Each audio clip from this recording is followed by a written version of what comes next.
There are actually Latino students, the enrollment in colleges has increased. Right. However, cost is really still an issue where, by and large, although it's hard to characterize us one way, but we're an aspirational group of, in terms That's of. a good thing. Oftentimes, those same kids who enroll with the hopes of coming out of college with a degree have to drop out after 2 years for economic reasons, not for intellectual ones and not for lack of desire.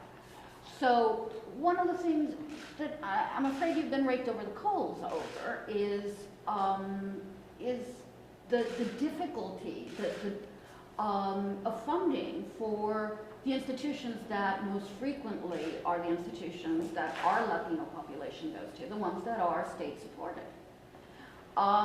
So if we're fostering development of a relationship to bring international students here, what are we doing to foster our Latino students within the state to be able to complete their education and perhaps to be oriented towards those areas that you see as growth areas for the state?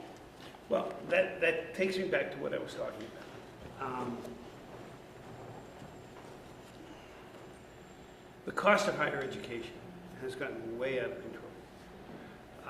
If you look at the increase in tuition, during periods of time that the state system and the state-related system were getting substantial increases every year, tuition continued to go up during that period of time.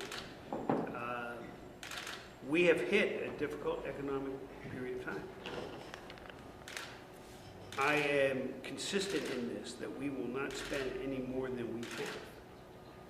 And as you know, and I will repeat this until the day I leave office, when I took office, there was a $4.2 billion deficit because of outrageous spending over the years beforehand.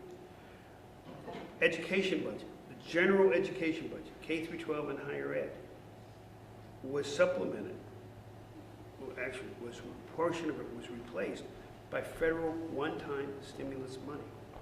That went away. That was more than $1 billion, like that, in 1 year.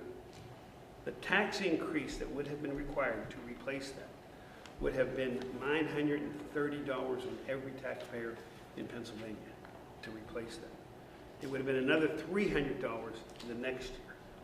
We did not have that money, and I was not going to place that tax on all the people of Pennsylvania. They're the least that can afford it at this point in time. So we did cut. We did not replace that money because we didn't have it. The institutions in K through 12 saw that as a cut. They were all told, do not put this into your operating budget, okay? Especially the public school system, the 500 school districts. Many, way too many, put it into their operating budget, and then they had to replace it. With the state system and the state related, some of the money that they had the year before was money that used to be in K through 12, where the federal money went, and so it got replaced there. We did not have it, so we reduced it. I had proposed, I think it was a 50% reduction. What we propose isn't necessarily what we know we're going to end up with, because you're dealing with the legislature. And I think it was an 18% reduction. Last year, it was level funded. We didn't reduce it anymore. This year, we're again proposing level funded.